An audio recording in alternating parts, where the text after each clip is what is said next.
Thank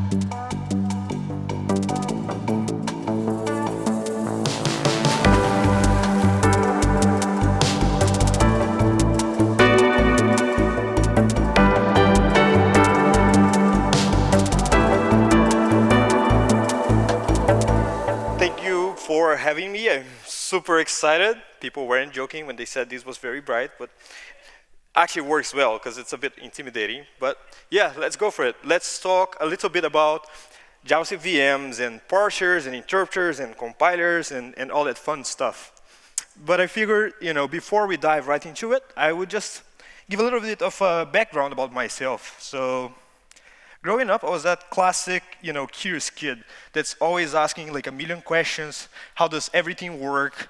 Why does it work? How does it go together? Always waiting to like disassemble the electronics that went bad in the house. And eventually we got a computer. And it wasn't too different.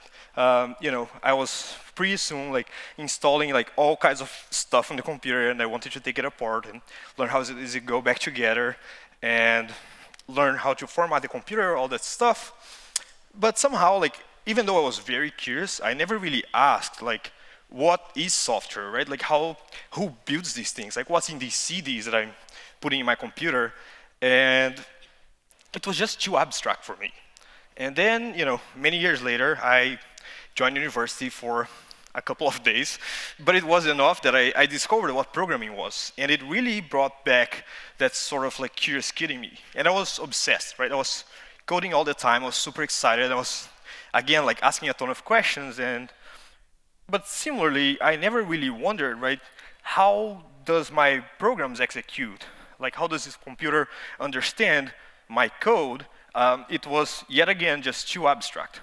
Until one day, someone showed me CoffeeScript. I'm not sure how many people here programmed in CoffeeScript, but it was this language that compiled or transpiled, if you will, to JavaScript. And the compiler itself was written in JavaScript. And it was the first time that I could look inside the compiler and understand what it was doing.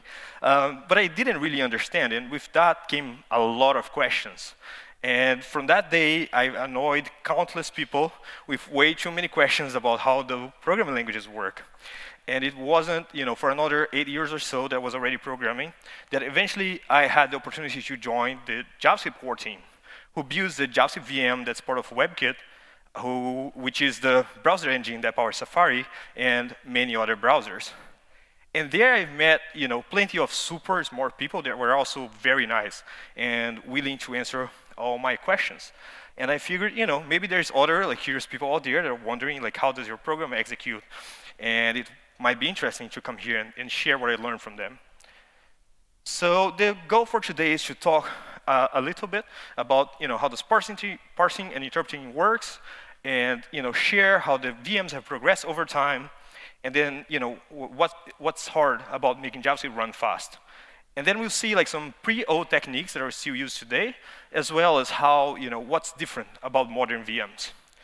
So let's start with parsing and interpreting. So first of all, this is not a tutorial. I only have 26 minutes now, and it will be a bit tricky. But the idea is to get a basic understanding, right? Like what's the fundamental concepts behind this. And to do that, my idea is like, let's imagine what would the simplest possible parser and interpreter look like. So to start, we'll just pick a simple like JavaScript program. This program doesn't do anything because this function is not really called, but it's going to work for our purposes. So the first step is to take this string, so we read it from a file or you pass it into the compiler, and we feed it into the lexer. So the lexer does the lexical analysis. What that means in practice is just takes this big string and breaks into the smallest meaningful units for the program, which are called the tokens. So they can be things like a keyword, like function, or what we call identifiers, which are really names, like get name and object, or symbols like parentheses, comma, curly braces, all that stuff. So we build a list of tokens, and then we feed that to the parser, which does the syntactic analysis. And again, like what that means in practice is just building these three representations for a program using this data structure that you might have heard about called the abstract syntax tree, or AST for short. So here we can see how that kind of like resembles our program without the syntax. So right, we start with the function, then we have the return statement, then we have a member expression, accessing the property name of object. I hope it's not too small. And now we need to execute it. And there's many ways to do that. But the simplest, most intuitive way, in my opinion, is what's called an AST interpreter. So basically, it's after you get it, I think it's a little bit boring, because it's just for every node, and the JavaScript language probably has hundreds of nodes, you just write what does it do, right? So it's hopefully intuitive. So basically, you have a function expression. Maybe you create an object that represents a function at runtime. And then you have a return statement. You just evaluate what you're returning, and then return. And for the member expression, we evaluate what would be the object, and then we use the property to access it. And that's the core idea, right? It can be a switch. It can use a visitor pattern or anything like that. But that's the main idea. And that's really, as far as concepts go, that's all there is to it. And it might seem overly simplistic. And of course, if you look at modern VMs, it's a little bit more complicated than that. But in fact, production VMs use this very same idea for a long time. And to put into perspective, we'll look at a brief history of the VMs. And a disclaimer, this is not a comprehensive history. There's many engines out there. And this is mostly focusing on JavaScriptCore, which I had first-hand experience, and V8, which is pretty well-known. Most notably, I left out Firefox, and it's not because I don't like it. I think their engine is really cool. I just don't really know enough about it, and time is short. So the story starts back in 1995. Brendan and I created JavaScript in 10 days, and we already heard a little bit about the language evolution here. But for the purpose of this talk, the evolution of the language is a bit out of the scope. So that's all we'll talk about it, and we'll look at the implementations. So then, only in 2000, this engine came out called KJS, which was the engine from KDE. And the reason that's relevant for WebKit is that 2 years later, Apple announced JavaScriptCore, which was based on KDE. And that was an AST interpreter for 6 years until they announced Squirrelfish. And that was when they switched to bytecode interpreter. It became about 60% faster, so that's how much you gain. But only 3 months later, Google announced Chrome, which is their new browser. It used WebKit for rendering, but had their own engine called V8. But V8 didn't have an interpreter. It only had a compiler, what's called a just-in-time compiler. So every time you wanted to execute some JavaScript, you would emit some machine code that would, in memory, do the work for that function. Instead of going node by node, you emit the code once, and then you can execute it. And from there, things really picked up in the competition. Only 2 weeks later, WebKit announced Squirrelfish Extreme, which was also a just-in-time compiler. And then a couple of years went by, and Chrome announced Crankshaft, which was an optimizing compiler. So now they had 2 compilers, one that emitted code that wasn't optimized, and then one that emitted optimized code. And then WebKit announced, I think just 3 months later, DFG, which stands for Data Flow Graph, also an optimizing compiler.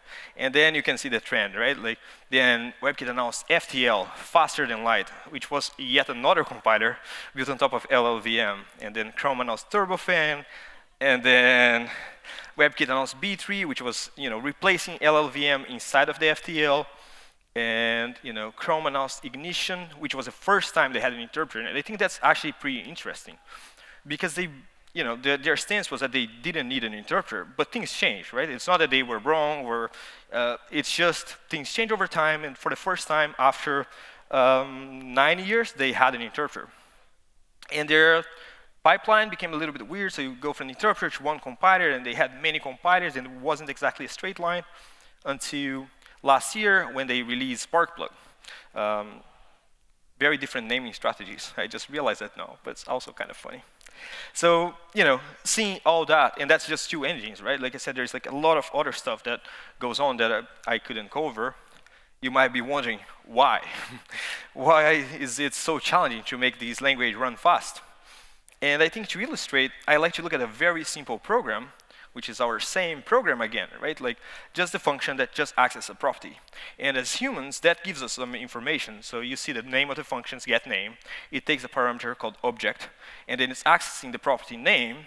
So we might imagine that that function might be called with an object such as this, right? An object with a property called name. And that's pretty reasonable.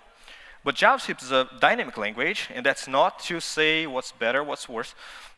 You can also call it for a fact with a property that doesn't have that, with an object that doesn't have that property, or with a number, or we might not even bother and not give it an argument at all. Or where things get even more interesting, you can give it an object with very different semantics, like a proxy. And that's just to illustrate that even something that looks so simple at the syntax level can have very complex semantics in JavaScript. And when we need to implement that in the engine, we have to go to the spec. And the JavaScript spec is great. It takes a little while browsing around to get used to it. I'm not the most familiar person with the spec. But if you browse around a little bit, you will have to hit a couple steps until you get to this function called getValue. The details are not important. Please don't try to read. I know you shouldn't have text in the slide if you don't want people to read, but I need to illustrate it somehow. So there's many steps. The relevant here to us is this thing, design where we call get. So that's called an internal slot, and that's where different objects can have different semantics. The proxy will have its own implementation. If it's a regular, like curly brace object, it's called an ordinary object, and then there's this function called ordinary get. And that's where we do all the steps. Like we have to call get on property because you can override that. And if it's undefined, you have to walk up the prototype chain. And if it's null, it can also be a getter. And you get it. Many, many steps. And just to as a comparison, if you go back, same function, that's compared to C++. And now, even if you have never written a single line of C++ in your life, just bear with me for a minute, it's not going to change very much. The only thing we have to do is give it two types. So the type of the return value, which is a C string, like a char star, and the type of the object. But the body remains the same, right? The property access looks identical. But for the object, we gave this type person, but there is no such type, right? It doesn't come in C++. So you have to define it, and we define it using a struct. So a struct just defines the shape of a given object. So here we have two fields, like a string name to satisfy the function, and I just added age to illustrate. And that's enough information for the compiler to know how to lay out that object in memory, right? So you get a contiguous piece of memory, and you put one next to the other, and that's all you need. And that property access will compile to a single CPU instruction. The actual instruction doesn't matter. The point is like one operation at the syntax level becomes one operation at the CPU level, and that's very efficient, right? So if you compare to how many steps we have to do in JavaScript, it's not surprising that out of the box, JavaScript would be quite a bit slower. But luckily for us, people have been studying how to make object-oriented dynamic languages faster for a long, long time. So Smalltalk came out in 1972, and it inspired many, many languages. One of them that's very relevant for us is called Self. Self was also, as a fun fact, one of the main languages that inspired JavaScript. And it's also where a lot of very good papers about making these languages run fast came from. There's this paper, which is really good. It's called Adaptive Optimizations for Self, Reconciling High Performance with Exploratory Programming. I'm not going to butcher the author's name. He didn't do me any harm. He doesn't deserve it. But the basic idea, it's basically a summary of a bunch of optimizations that were implemented in Self. And it's a pretty long paper because it's his PhD thesis. But we look at three main ideas called maps, inline caching, and adaptive recompilation. Now, you might have heard about maps with different names. So in JavaScriptCore, we call them structures. V8 calls them hidden classes. We'll stick to structures here because it's what I'm more used to, but also I think it makes sense in this context, and hopefully you will agree with me in a minute. So if we look at a person object in JavaScript, JavaScript objects are basically dictionaries, right? And the naive way of implementing them is using dictionaries. The problem with that is that property access is pretty slow. And I'm not talking about all that many steps. Like even after you got to that and you know what you're trying to load, you're looking up a string, you have to hash the string, there's a bunch of expensive lookups. So that's when you access it, right? You give it a string and then you have to do all the hashing, and it's expensive. The idea behind structures is that instead of having a dictionary, we have this container which splits the information into two parts, a structure, as the name suggests, and a piece of data.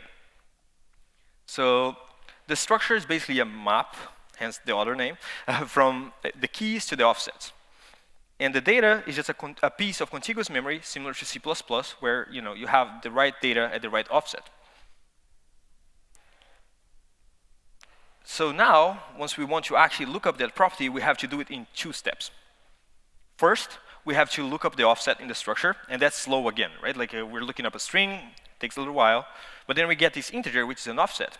And then we can use the offset to load from the data, and that's pretty quick. But of course, overall, we're worse than where we start off, right? Like now we do the slow thing, and then we do the fast thing, and both combined are slower than the slow. But I think the advantage can be seen when we have a second object, second person, and we need a second container, and it's going to need its own data because it's different. But now it has the same shape as the object before, right? It has the same values at the same offsets, the same properties at the same offsets, sorry. So they share the same structure. So that not only saves us an allocation, because it's more expensive to allocate a dictionary than it is to allocate a little bit of data, just it's packed together. But it tells us that these 2 objects have the same type, even though JavaScript doesn't have types. So they have the same shape. And we can use that information in the next optimization, which is called inline caching. So back to the same function again, we'll stick to it for a minute. We just need to look at it at a slightly lower level, at what's called a bytecode. So it's pretty close to what the source code looks like. I just invented it, but I hope it's somewhat reasonable. So yeah, bear with me again. We'll look at it instruction by instruction. So first, since it's a little bit lower level, we have to load the argument from the stack with this operation called getArg. And then we have the actual property access, which is an operation called getById. And then we can just return the value. So it's not too far from the source program, but we can see how it changes independent of the source. So hopefully it makes sense. And the next thing I would like to do is to use the visual representation we just saw for the object. So the same as before. And we'll give a name to this structure. So in the structure slot there, we'll call it S1, just to make it easy to refer to it in the future. So now, use your imagination here with me. Imagine you're calling this function a few times, and it always has the same structure. You know that very often it will have the structure S1, so you might want to make it faster, right? Let's add a special case, which is often called a fast path. So we can do it by adding an if, right? So we say if it has the structure that we want, S1, we'll make it run faster somehow. Otherwise, we'll have the same code as before, right? The generic getById. And the operation we can use there is called getByOffset in the JSC world. And the reason that's faster is because we know we're loading property name, and we know in that assumption that the structure is called structure S1, and property name has offset 0, so we can use that assumption to load it faster without doing the expensive things. I see people I hope you're still with me. Yeah. Cool, that's better, right? Like we skip the expensive part and we do only the fast part. What can we do even better? Of course we can.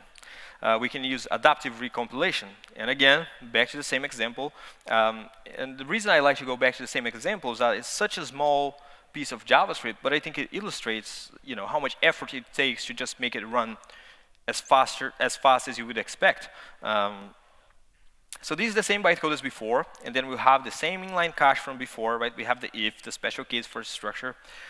And just to make it a little bit more complicated, let's say we load the property twice, and then we concatenate it together.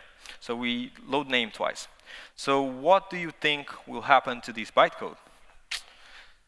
We will have 2 separate independent inline caches. And they are not redundant, like we can't combine them together, and the reason for that is a little bit nuanced, but just believe me for a second, like we can't. So we end up with these 2 independent ifs checking for the same thing. And now, imagine this function is what we call very hot, right? So let's say we're going to call it 1,000,000 times with the very same object. It would be nice if we could make it run faster. And the way we do that is with what's called speculation. So let's say we let this function run 1,000 times, and it's always the same object with the same structure called S1. So we can speculate that forever, this structure is never going to change. It's forever going to be S1, and we just assert that. We say, if it changes, the program is broken.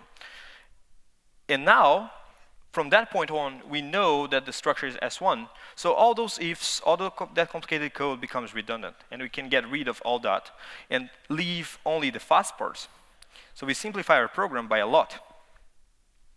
And now we can even see that we have 2 get by offsets. We can just remove one. It's nice. And then simplify things a little bit more. And if we look at the code that the compiler generates right now, it's pretty good. In fact, it's not too far from C++. We have to check for the structure, and we have some overhead when the program runs of keeping track of things. So I'm not claiming it's as fast as C++, just the quality of the code that comes out of the optimizing compiler is pretty close. And now, it's good, we're done. We run that function, we run that loop, blast through the million iterations super fast. But now we get to the next line. And we're calling again a million times of a different object that doesn't have the same structure. So what happens now? Our assertion is going to fail. Our code has burned. We're done. We failed. We have to adapt, right? And that's where the name comes from, the adaptive recompilation. So the first thing we have to do is take a step back, and we go back to the generic bytecode, and we run for a bit, and we'll see what's happening to the program. And eventually, we'll try to optimize it again. And we'll generate still some very optimized code, but that's a little bit more flexible because the program has changed. So we'll have either structure S1 or S2. If it's S1, we have the same code from before. Otherwise, in this case, it's an object that doesn't have that property, so we can just say it's undefined. And that's the gist of it, right? That's the VMs doing that thousands of times as their program is running. The program changes, and the VM adapts. And it's just a rinse and repeat process. And I might be thinking, that's all pretty cool, but you're telling me that that came out 30 years ago. So what has actually changed? And I think one thing that's pretty interesting and a major source of complexity is that VMs have very many tiers. So just look at JavaScriptCore as an example. Imagine how many tiers it could have. It has 12. So it has 3 interpreters, 5 non-optimizing compilers, 2 middle tier, less optimizing compilers, and 2 higher tier, full-on optimizing compilers. That's all in one VM that's running your JavaScript. So the reason for that, I think it's easier if we just focus on the 4 main JavaScript tiers, which is the lint, which stands for low-level interpreter. It's an interpreter, as the name suggests. Then there's baseline, which is a compiler that doesn't do any optimizations. Then we have the DFG, which is a less optimizing compiler. And then finally, the FTL, the ones we saw before. And we like to think of them in this scale, right, of latency throughput.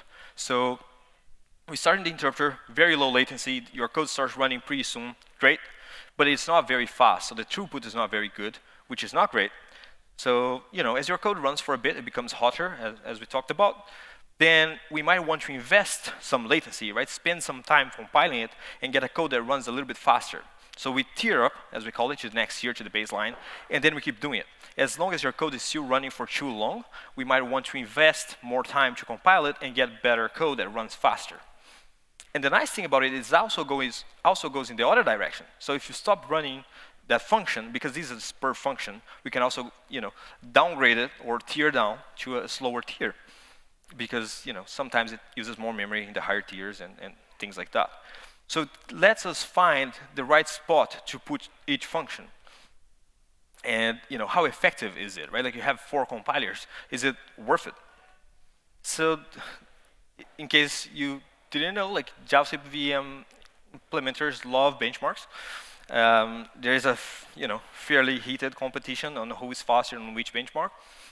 And we look at JetString2, which is a pretty popular benchmark for raw JavaScript. And we will look at the score as we enable each one of these tiers that we just saw. And this score, so higher is better, and we start with the interpreter. So it gets score 28.5. Doesn't tell us anything, it's just a score. But when we enable the baseline, then we get 2.4 times faster. And that's pretty good. Now we enable the DFG, and we get more than twice as fast again. And now, when we enable the FTL, you might guess, no, it's only 10% faster. And you might be inclined to say, like, well, only 10%, right? Is that worth like a whole new compiler? And the answer is actually yes. There's a whole class of programs that run, not 10%, but many times faster. Things that have intensive computations. Yeah, it's just unfortunately not representing these benchmark, and that's why benchmarks have to be taken with a grain of salt. And that's mostly what I had for today, but every time I talk about the subject, there's always one question that comes up. It's like, that's amazing, I loved your talk, it's great. I know everything there is to know about VMs, but how do I use that to make my JavaScript code run faster? And the disappointing answer is you don't, right? VM implementers work pretty hard to make your code run faster. Like the VM should work for you. You shouldn't work for the VM, right? You shouldn't have to reverse engineer what some compiler developer did in the VM to find like what piece of JavaScript can you hack together and which operator so that your code runs faster. But that's the principle, right? In practice, things are a little bit more nuanced. And that's where I think it's helpful. It's helpful to know what's happening under the hood, right? If you change your function and now it runs 2, 3, 5, 10 times slower, what's happening? Well, maybe you didn't get to that next year, and you start understanding the moving parts. And I think that's where it can help you. So that's it. That's my Twitter handle. If you want to, have any, of course you can come and talk to me here. But if you don't find me, if you have questions later, or if you're watching afterwards, yeah, just hit me up on Twitter. I love to talk about this stuff. And that's it. Thank you very much.